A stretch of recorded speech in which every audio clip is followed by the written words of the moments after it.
drink champagne, some die of thirst. No way of knowing which way it's going. Hope for the best, expect the worst. Hope for the best. Welcome to the Commentary Magazine Daily Podcast. Today is Thursday, October 17th, 2024.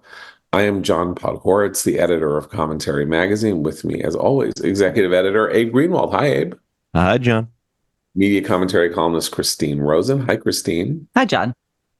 And Washington commentary columnist Matthew Continetti. Hi, Matt. Hi, John. So the news of the last 24 hours is the 26-minute sit-down with Brett Baier of Vice President Kamala Harris. The first genuinely tough interview that she has had to sit for in her media blitz of the last week and a half. It would appear that the interview functioned as a Rorschach test in social media. Those tending to be unsympathetic to Harris or not believers in Harris's joy and momentum seem to think that she was a disaster, and those who are on the Harris train thinking that she was appropriately combative, tough, had to deal with rude and hostile questioning, and knocked it out of the park. So let us, in our weird position as being people equally uncomfortable, I think, with both candidates, how do you guys think she did, and what does it matter? I think a lot depends on the metric by which you judge this interview. If you judge solely about candidate performance, I would say it was meh to disappointing. But I don't think that was the actual purpose of the interview. And I think the more appropriate metric to use is, did Harris achieve what she wanted? What did Harris want? Harris wanted to go onto a conservative platform and show that she's willing to take questions and mix it up with a conservative-leaning news organization whose most mainstream anchor, of course, was conducting the interview. But nevertheless, Fox has a certain reputation and a certain audience. And by that measure, Harris, I think, proved that she could go in and she should sit for 30 minutes. There were questions about the timing, and Brett Baier has said that they started late and that the Harris staff was desperate for her to wrap it up. She sat there for 25 minutes, 28 minutes. She mixed it up with Baier, and she had just come from an event featuring anti-Trump Republicans. And so if that was her message of the day, that she wanted to talk to Republicans or show that she could go into the Lions or Fox den, yeah, she did it. I mean, she physically did it. She showed up. She was there. Well, that's what I'm saying. That was the only metric. Yeah, because in no way did she really engage with a tough interviewer. I mean, she's still, the die was cast for this interview with the first two questions. First, Brett Baier asked her how many illegals the administration had released out of custody. What's the number? He never got a number. He never got a direct answer. The second question was, does she regret reversing early on in the Biden administration Trump border policy? Never got an answer on that. And that's the way it proceeded for the entirety of the interview. And it was combative because Brett Baier was pushing her to answer these things. So in some sense, yes, I agree. The fact that she showed up to do it means something because it's something that she had not done before. But the fact that she still does not answer these questions, does not engage when people sort of try to press her on why she changed her policies, would she still support this or that? And her answer to these things is, I would follow the law. I would follow the law of the United States, which I would hope the president would do. I think shows the thinness, the weakness. I had a tough time figuring out why she was there, but I guess you're right. Just to show up, just because to get out of the accusation that she faces no tough media. The question though that I found her answer most fascinating too. I agree with both of you. I mean, I think her showing up was the whole thing, and that's why her side's like, look how tough she is. Look at how she took on Brett Baier. Fine, they can all say that, and the MAGA types can say she was a disaster. She was neither of those things. But when she was asked by Brett Baier, and I loved how he phrased the question, when did you notice a decline in Joe Biden's faculties? She was flummoxed. Like, she really was not prepared to be asked in such a direct way that question, because she later then said, oh, my presidency is not going to be Joe Biden's presidency. So there was all this, the typical evasion she's shown about, are you going to be like Joe Biden? Are you going to lay claim to his record? But that question and her unwillingness to address it, for me, as you know, it's my hobby horse that she's like constitutionally incapable of serving as president if she allowed that to be our president for 4 years. She doesn't have an answer to that question. And I think for a lot of voters, including maybe Republicans who don't like Trump and will never vote for Trump, but are curious about whether she could be a steady hand, that's still unsettling. That remains an unsettling issue. She needs to have an answer to that isn't evasion. I thought she was fine. And I mean, she did the interview because this is what you're supposed to do in a normal presidential candidacy. Well, the bar is low for her. Yeah. But she just delayed her candidacy, the normal period of her candidacy, to the last 3 weeks of her candidacy, which is actually when you want to be closing your argument, right, not opening it up to controversies. And I think what it revealed to me is that the issue set that she has to run on is bad, and she's simply got to cope with trying to come up with answers to questions about policies that have clearly failed. So the interview began with the immigration policy, and she said, well, we tried to address it and Congress wouldn't address it, which is, she said, from the very beginning of the administration. Which is not true. He said, well, Democrats had control of the House and the Senate. So if you had a policy that you wanted the Democratic Party to advance, you had people in your own party who had the power to advance it. So then she defaulted to we had some of the most conservative people in Washington supporting our border bill 9 months ago, and Donald Trump killed the bill, which then, of course, the obvious answer to that is, well, what about the 3 years in the middle, number one? And number two, do you really want to have a serious argument about that bill? Meaning, she had to deal with the fact that the immigration policy is a failure, and there are no good answers that she has. But that's, as you're speaking, just occurred to me. Yeah. She could say, we're addressing it now.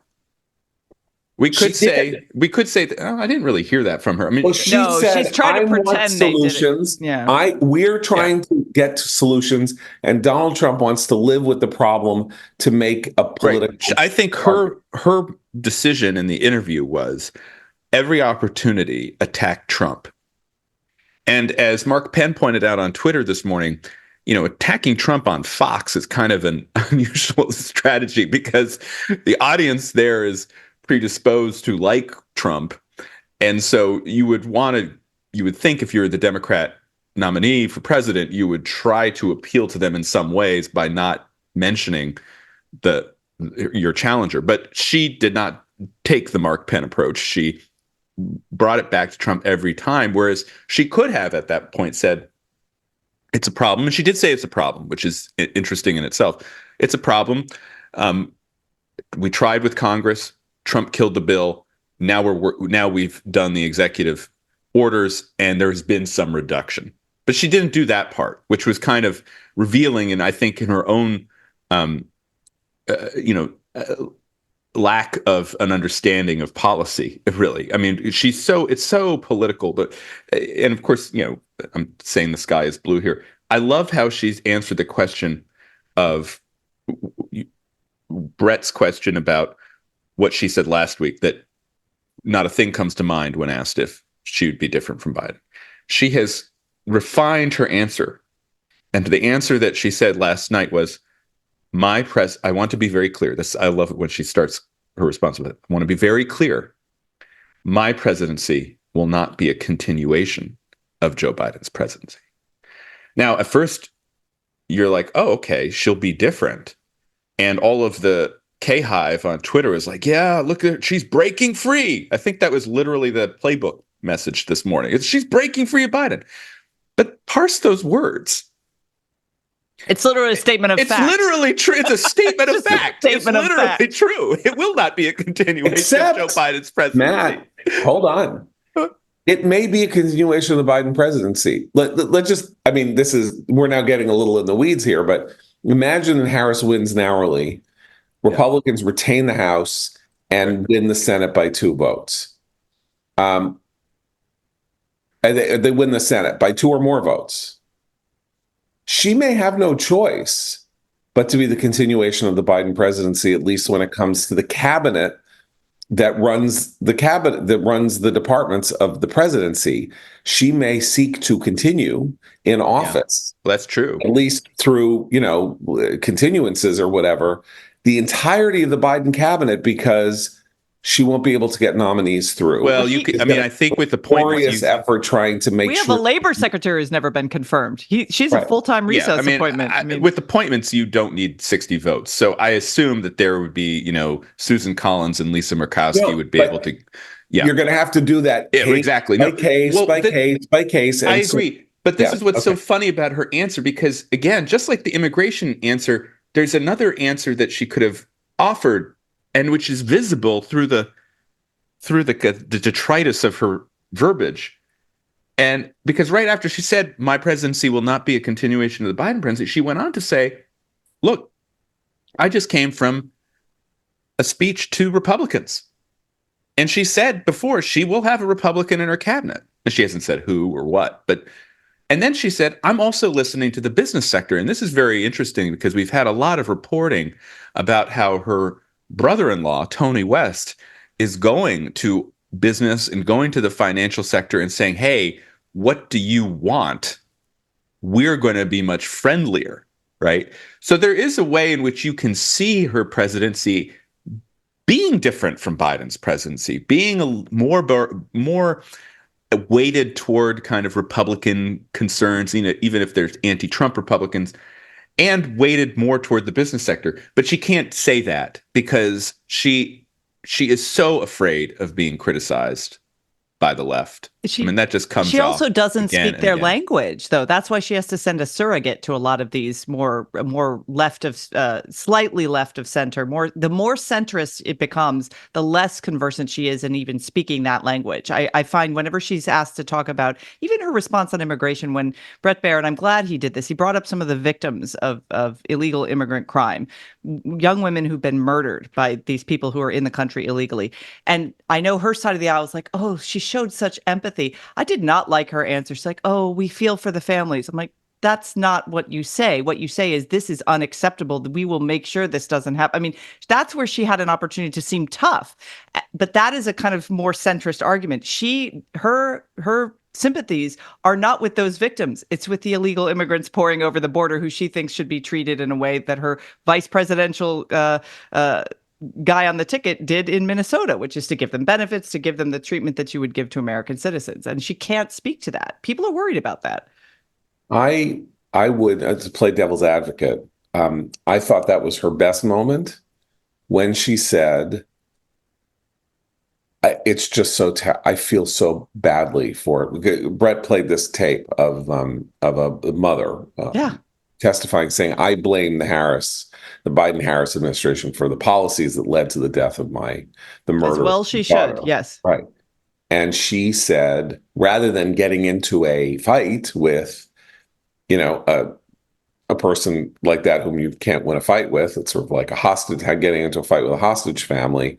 She said, I can't imagine the pain that she's in and the others are in. And of course, it's unacceptable. She did sort of say it was unacceptable. She didn't lean. I'm just saying, going back to my point, there are no good answers for her. So if she can just get through that portion of the interview without blowing up her presidential candidacy, you got to mark that as a, I don't know what you would call it. I survived. Why would she do this interview? Is that they have decided, I think, see if you agree with me. They've decided that they are going to spend the next 3 weeks pressing the case against Trump. That's their case. That's what they got. And so she's going to say, he's hiding. I'm out. I'm out. I'm talking to anybody who wants to talk to me.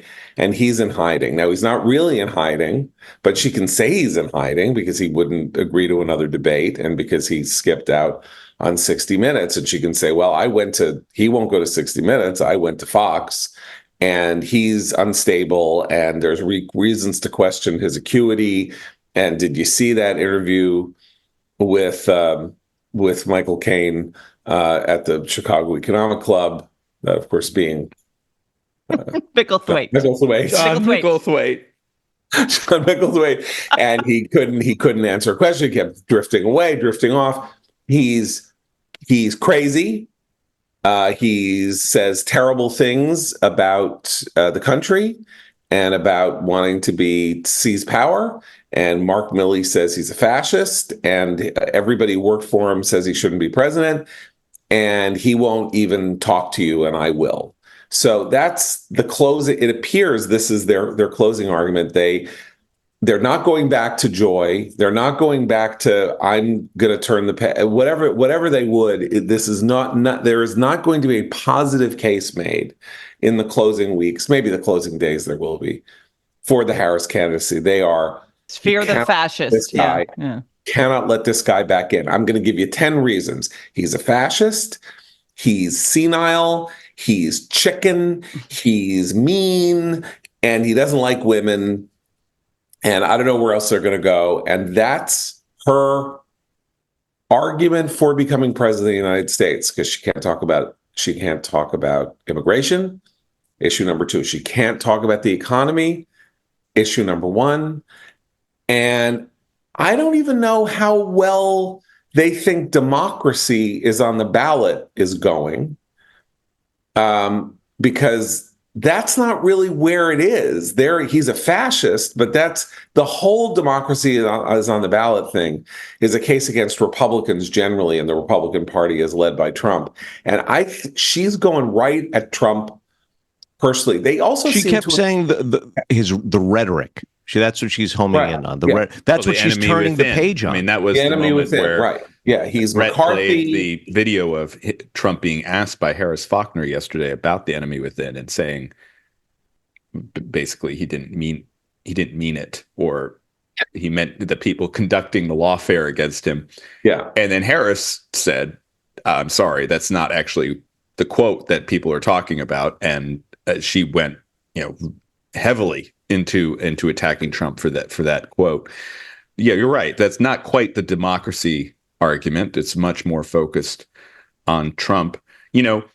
This is often the play of incumbent candidates. And even though Harris is not the incumbent president, she is the incumbent vice president. You just go after the challenger, define the challenger negatively, and eke out a small victory.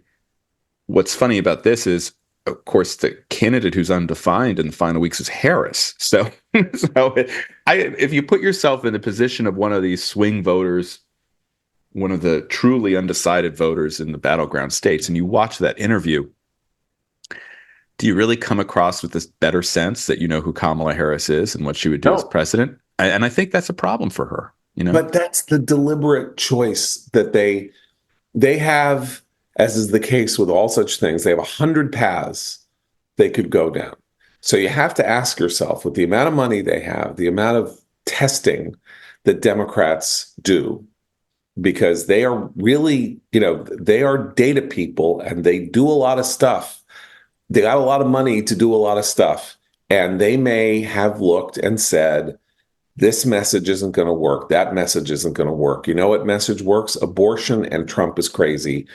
Both have sufficient power to get us over the finish line. And that's what we are honing in on. And that's what she is honing in on. So much so that I've noted over the last couple of days that they seem to have ditched the JD Vance attacks. Like they don't want to mix up and get things. They've stopped talking about Project 2025 because that's about the Republican Party writ large. They don't want to. They're not talking about JD Vance as much because he's not Trump and people don't vote for the vice president. So her thing, that's, I'm speculating. Yeah. I want to talk. Can I just say about the data? And I think whatever data they're getting is probably not too dissimilar from the public data. And the public data is just crazy. Like you have two national polls in recent days showing something that we really have never seen before. And that is Trump at 50%. In the Fox poll released yesterday, Trump is at 50% and 2 points higher than Harris at 48%. But again, within the margin of error. But as I said, that's crazy. Yeah. She's winning the battlegrounds by 6 points in this poll. Yeah. Then there was the Marist poll, which showed Trump down, but winning independents by 10 points. Yeah. And then there's the Marquette poll, which also came out this week. And that poll also has Trump at 50%. Now, Trump has never been at 50% before, ever. But so that would cut against the strategy that the data is supposedly guiding them toward, because it means that the Trump's popularity is improving. So he doesn't actually have the ceiling he's had in the past two elections. This is where I think you're right, because if you think about it, they both are candidates who failed to take responsibility for what they've already done. So Trump was asked on the Univision interview about January 6th. He gave a horrible answer where he's like, "Oh, it was just everybody coming together out of love. Nobody was killed. Just this one person was killed." It was a terrible, terrible answer. He refuses to take responsibility about just January 6th, regardless of some of the other things he doesn't take responsibility for. But she's also refusing to take any responsibility for the power she exercised as vice president in this administration and the failure of its policies, foreign and domestic. So I feel like voters have this dilemma where it's like, well, January 6th is a little further back in their memory, and some of the positive first couple of years of the Trump presidency in terms of the economy remains on their minds versus how they're feeling now.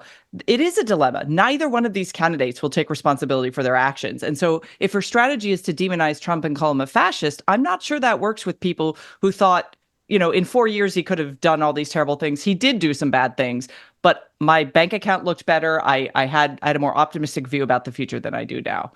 Okay, I'm going to defend the data gathering. First of all, I'm not going to defend the polling data gathering, because any poll that has Trump at 50% and has him losing the battlegrounds by 6 is a hinky poll, by which I mean what they do in these polls when they say they aggregate the battleground states is there are 7 battleground states, right? And there are 50 states in the country, and they poll nationally. So they poll, I don't know how many people, 800 people. They get 800 people in the poll. And then they poll the people from the battleground states who can't possibly number more than a couple hundred in aggregate, if even that. And then they assign this number based on that. And that is extremely unscientific. That's not how you do a poll, is to take out 7 out of 50. The margin of error in such a subset means that the numbers are not really reportable. I mean, if you have a margin of error of 10, that could mean that, he could be down by 16 or up by 4. It's like, that's why I throw all the polls away. Right. Yeah. Yes. But what they do show is that they're equally unpopular. I mean, that in all the polls, her unpopularity is now higher than her popularity, and his unpopularity is higher than his popularity. He's more popular than he ever has been. He remains more unpopular than popular. That's number one. And number two, she isn't closing the sale, and he isn't closing the sale. That's what the tightest tick. Yes. Right. Yes. Okay. So, she's not running as he's a fascist. She's running as he's bad. I mean, it's very simple. he's bad, and whatever he is, I'm not him. Maybe I mean implicitly it could be I'm dumb. I'm Biden's second term. You may not like me. The border is bad. Everything is, but I'm not him. And they've spoken to tens of thousands of people. I mean, when I say, if you read like Sasha Issenberg's book on the 2012 election, that's 12 years old, but the book on how they did it, they were in the field talking to 35,000 people a night to do overnight polling to see how they were doing, not only head to head between Romney and Obama, but like on a couple of key issues and what was hitting and what wasn't hitting. I mean, this is an enormous number of people. They were paying them, I think, because I'm not sure how else you get them. And I think that system has probably been refined over the last 12 years. And if you see messages being shunted to one side or ditched, which I think we're seeing. I'm not convinced of that. Okay. Because it didn't come up on Brett Baier, the fascist line, but she still says, when she was on with Charlemagne the God, she was talking about how Donald Trump wants to get rid of the Constitution. Trump is going to round black people up, and she said, "I think you make an important point." No. Right. He asked her. Antonetti the God disagrees with that. He asked her, "Is he a fascist?" He basically said, "You want to use the word fascist?" She said, "Okay," but that's not where that's not her. That's not the line that she is advancing. I think we might start hearing in the next week. I reviewed the Sasha Issenberg book for Commentary Magazine. I think it was my first piece in Commentary Magazine in 2012. I don't think we live in the same country where you could do this type of micro-targeting and you have such a sense. And let's not forget, too, the Obama folks had a 4-year head start, right? She's had 2.5 months. I think when you see the Harris campaigns change messages, bring her out more, have her go on Fox News, I think that's less because their polling and focus groups are showing a different strategy and more just sheer kind of improvisation. Well, we're not closing the deal, so let's try something else. Or we hid her for weeks and she declined. So now we have to put her out in front of the cameras in hopes that she might go up. I would prefer that to be the case because there's a soullessness to the. Yeah, remember the Obama nudge, everything. It was all kind of Cass Sunstein. Let's slowly manipulate people to be progressive in ways that they won't actually be conscious of. I don't think we're there as a country anymore. We're right now. I think but I think that marketing stuff. Is much more refined than it was then. I don't know what they're doing with it. All you hear are things like, I live in a neighborhood that is 32% Latino, and I'm getting Spanish language ads for Harris on the podcasts that I listen to because they're targeting Hispanics in my neighborhood, and the ad machine is putting Spanish language ads saying, okay, well, I might not understand them. But what's happened? Okay. Trump is winning Hispanics in some polls. This is my point, is that you can micro-target and do all this data, but if the fundamentals don't actually support your candidacy, it's not going to amount to anything. And that's the challenge she faces, right? Okay, so this is the overall question, which is, does her act on Brett Baier indicate that she and her people are looking at this race in a cold-eyed and unsentimental way and saying, how do we get to 50 plus? How do we get to 271 electoral votes? And the Joy thing has outrun its course. Other stuff isn't working. So what are we going to do this? And if she says, look, I'm doing this because what's the harm going to be? The interesting thing is how little confidence they had in her 2-3 months ago to go talk to anybody. They thought she couldn't talk to anybody. And now they think it's important for her to talk. But it's such her vacuousness in her answers. When you actually read transcripts of her answers, it comes out in every interview. What came across was a performance with Brett Baier. So they told her to overtalk him, interrupt him, look combative, look like a prosecutor, do that thing that makes you look like you're in charge and you redirect the questions. And she did all that just fine. But I always feel like I'm watching an actress. I don't feel like I'm watching. Look, Trump, for all of his crazy, and there's plenty of it, is authentic in who he is. She always strikes me as play acting, whether it's adopting an accent here, whether it's cackling about something over there, whether it's waving a Glock around here. there's no there. See, And I wonder. I think she's authentically indecisive and afraid of criticism. Okay, that's fair. And that's what gives us How great would it be? Candidate. She should What wave she a Glock, needs right? to do is go out range. Yes. to the range with her Glock. I mean, I said that this is would what be she a should do. fantastic visual. Totally. Yeah. With And Waltz kind of cowering behind her would be that would be so good. Like, I think that, and by the way, that's a movie image. Like, that is, Meryl Streep as a hard-bitten cop, on her last job before retirement.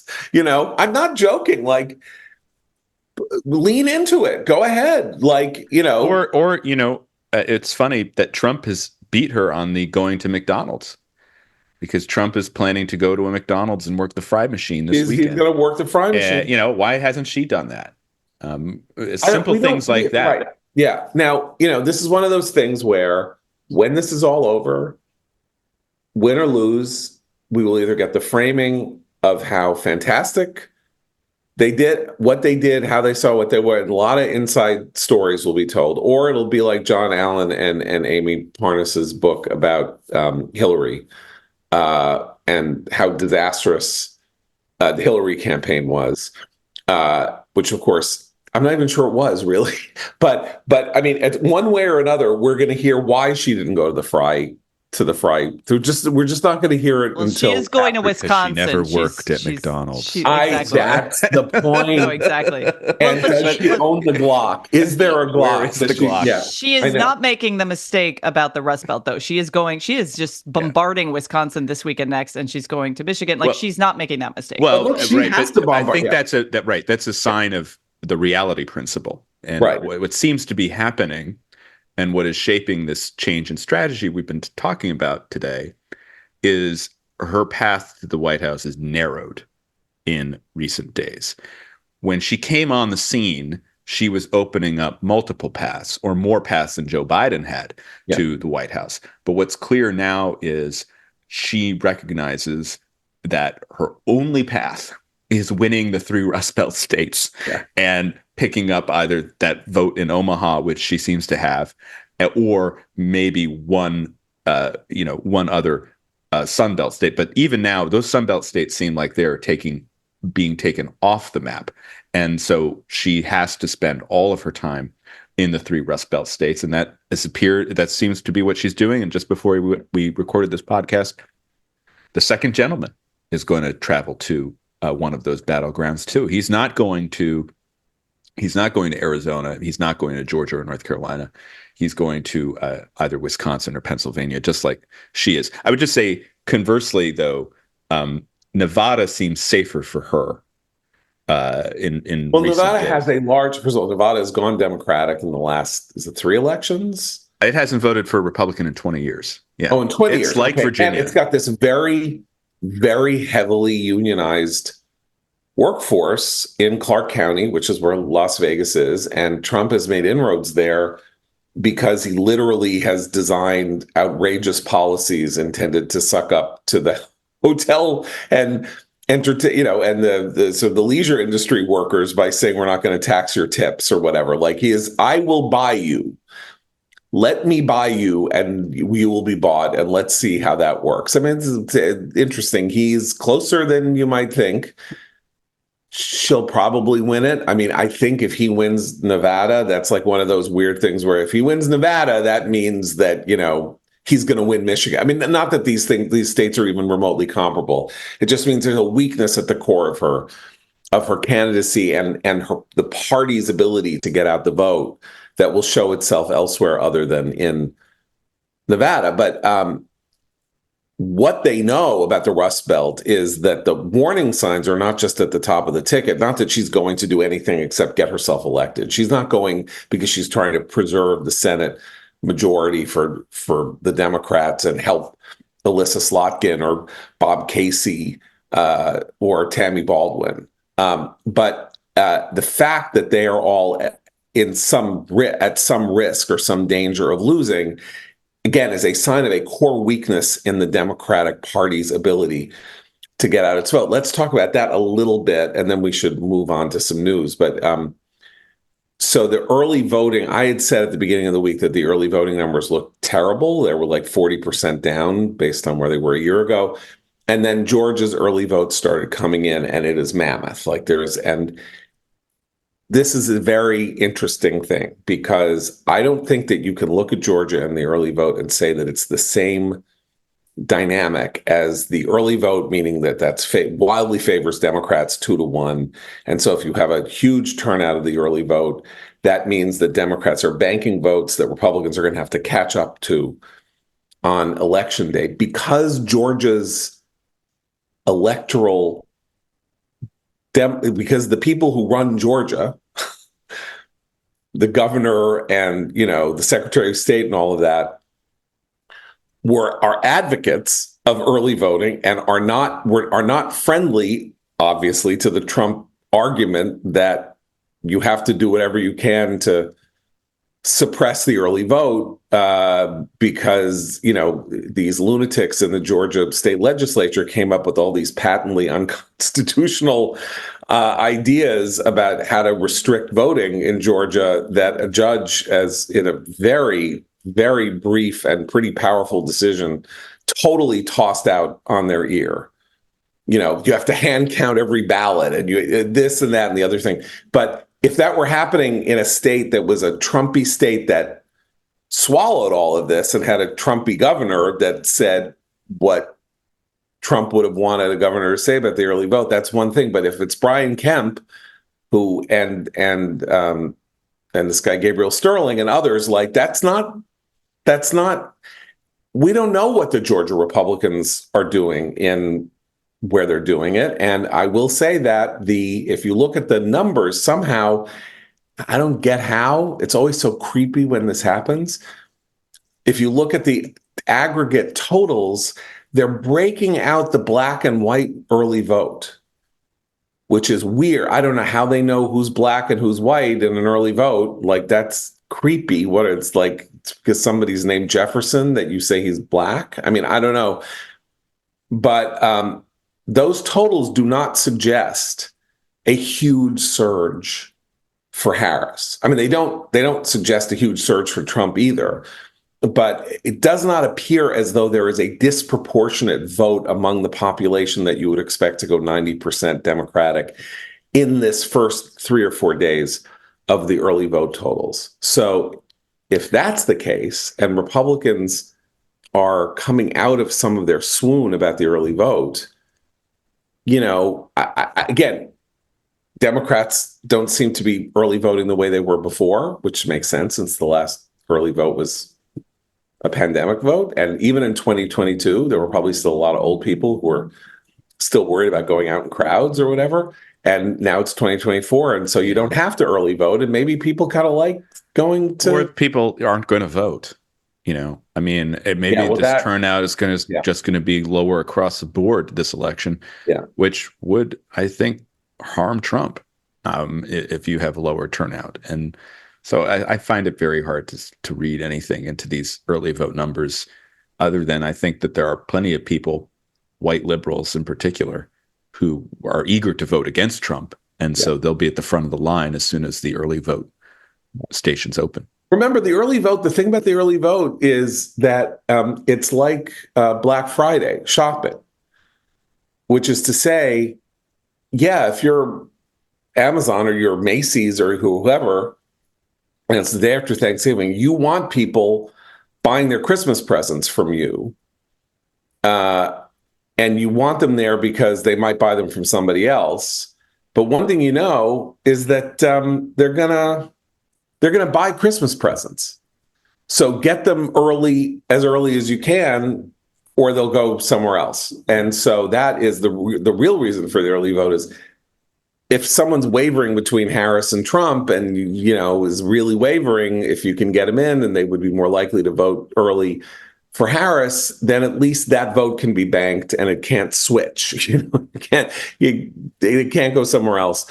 But in the end, I don't know how much of a distinction, how much of a huge advantage this is. It's just that it has always looked good for Democrats, and that it also is bad because it creates this conspiracy theory atmosphere on election day, that the first numbers that are counted come in so heavily Democratic that you're then like, oh, well, they're cheating.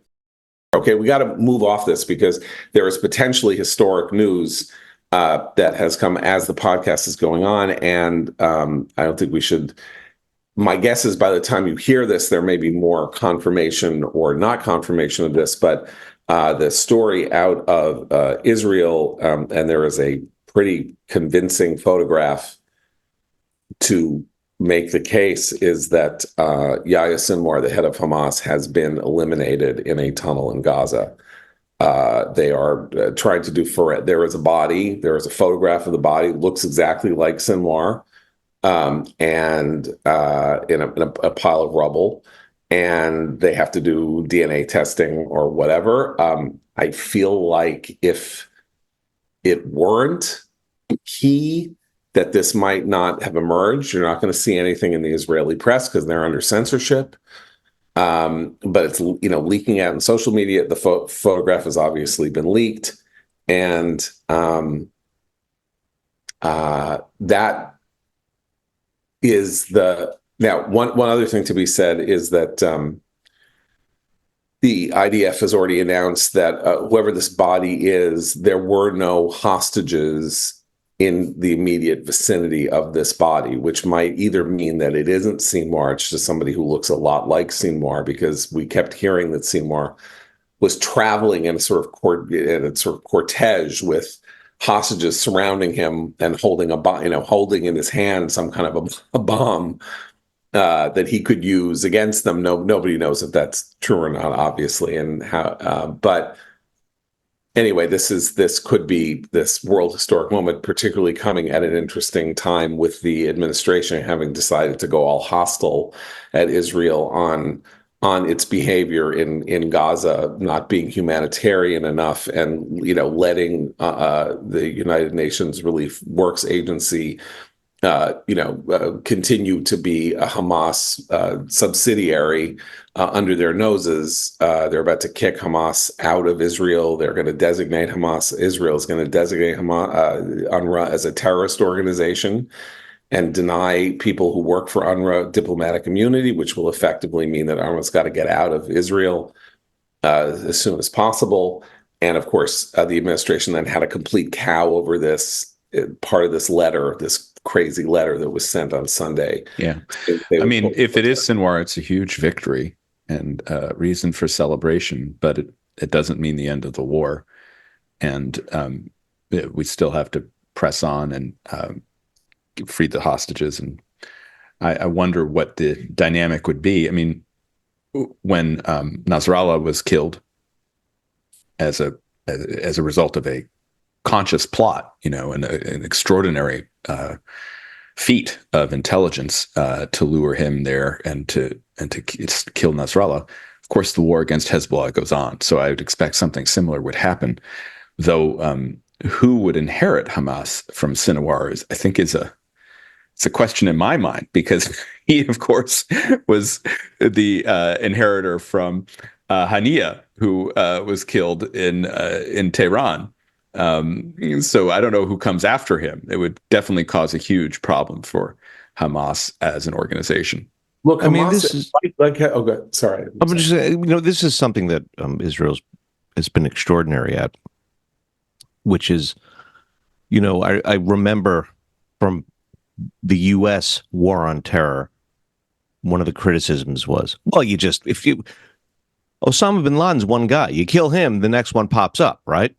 So what are you just going to keep, and yeah, Israel has been taking out the next one and the next one and the next one. First off, disincentivizing popping up to be the next one. And secondly, making it impossible for there to be an organizational structure to these terrorist groups. I'm just looking for, if it is Sinwar, so we hope desperately that it is, I'm looking forward to Monday seeing articles about how he was a hero to the people all across the region. It's a scholar. A scholar who is just on the verge of A ceasefire. closing a ceasefire deal. Yes. I mean, yeah, Hamas will go on, but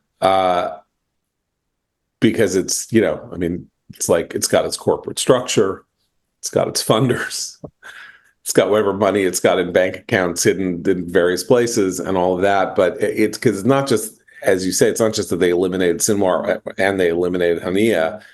It is that over the course of the 11 months of this war, 12 months of this war, they have systematically eliminated the senior leadership of Hamas, and Hamas is a paramilitary organization. And, when you eliminate leaders of a paramilitary organization, yeah, maybe, behind Hector, there is, another fighter in Troy who is as, courageous and effective as Hector. But you can't count on that. And most of Hamas that remains after this punishing, we're also, the numbers now, it's not clear, like Hamas may have been 40,000 strong and at least half of its people are dead and its senior leadership is dead. I mean, maybe they can reconstitute as not just a ragtag kind of counterinsurgency force. But that doesn't mean that the people who are left won't sue for peace and say, here, take these hostages so we can go and hide in a hole until you go away. Sinwar had no incentive to return the hostages. It's possible that the rest of Hamas has no incentive. They just want to kill them anyway. But he's got to be eliminated before there's any hope of the hostages being released. That is very clear because he wasn't going to make a deal on the hostages, and he was going to basically let them die over time, or will let them die over time. But it's an astonishing, again, Israel just continues to press the fight.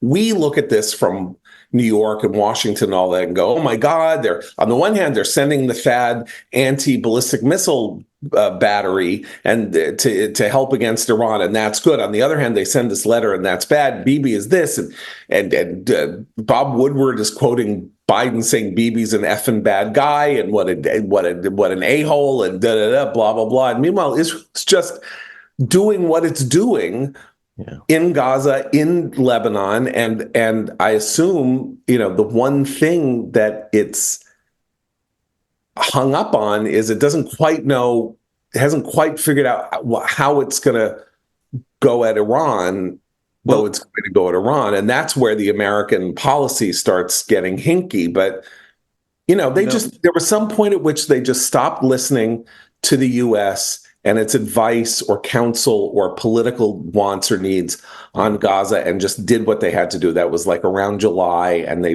that's what they've been doing. John, just on this point about Hamas will still have its funders, right? I don't know. For Iran, the proxies are now turning into a bad investment.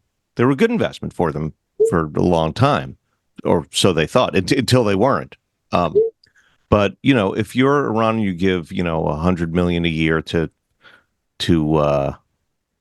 Hamas and another $100 million to Islamic Jihad and close to $1 billion to Hezbollah.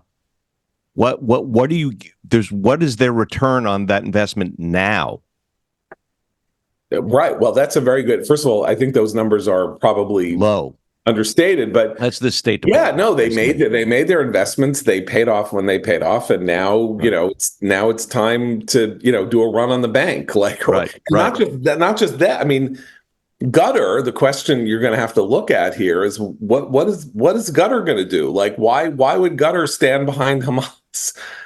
The people that are their people aren't even there anymore. The people that they have been paying off to pay off Hamas or doing what they're doing with Hamas are dead. Maybe, I mean, if Sinwar is dead, and so there is no geostrategic advantage to be. The thing to do is to write off that investment. But that would require the U.S. also putting some pressure on the guys in Doha. I mean, right now there's someone really sweating getting that phone call in a very luxurious hotel in Qatar who's about to get a promotion if Sinwar is dead. But we know where those people are, and we have some leverage there. We just haven't been using it. We've been treating them as a neutral space, and there's no reason for us to continue to do that if Sinwar is dead. I just want to make this point that we've been making since, I don't know, November. And it is this incredible liability of the Biden administration. We did that whole discussion yesterday about Plato's Cave and their belief in the political liability of supporting Israel because of their particular electoral problems with Arab Americans in Dearborn, Michigan, and in Michigan in general. Israel did the pager operation. It then spent these two astonishing weeks systematically eliminating a terrorist group that has been bedeviling America for 4 decades. And with America's support, though inconstant, it may well now have delivered the coup de grace to Hamas over the last year. And guess who doesn't get to share in the victory? The United States. By choice. By choice. This is, I kept saying from November, December onward, it'd be really good for the U.S. to score a win, be part of a victory against Islamic terrorist monsters, some of who still have American hostages there, and took American hostages and have been killed 241 Americans in 1983, and all that is something that would redound to the political benefit of the Biden administration, and it threw that away. It does not want it because it's too worried about it.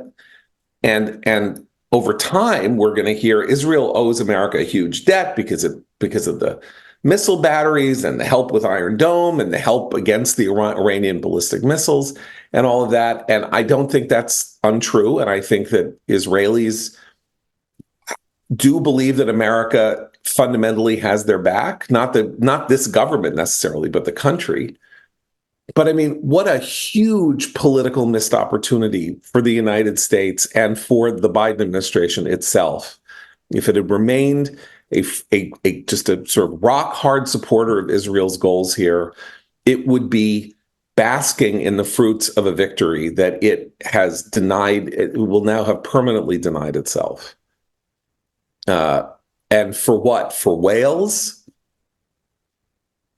I mean, honest to God, it's anyway. We will see what the end result is. I want to do a quick recommends, and a plangent one particularly today, and it's an internal recommends because it's our own contributing editor Eli Lake. You've heard me talk before about his really superb podcasts, and he now does one maybe a couple times a month on Barry Weiss's Honestly feed through the Free Press. His latest is the insane story of the creation and promotion of anti-Zionist propaganda through the means of the elevation of the Grand Mufti of Jerusalem. A 100-year story that begins, oddly enough, with a British Jewish proconsul in the Mandatory Palestine, elevating this guy who is a disgraced, failed cleric but a radical, and like saying, here, you're a troublemaker. Let me give you a whistle so that you can like be a referee instead of just a player. And I'm like going the Germans with Lenin.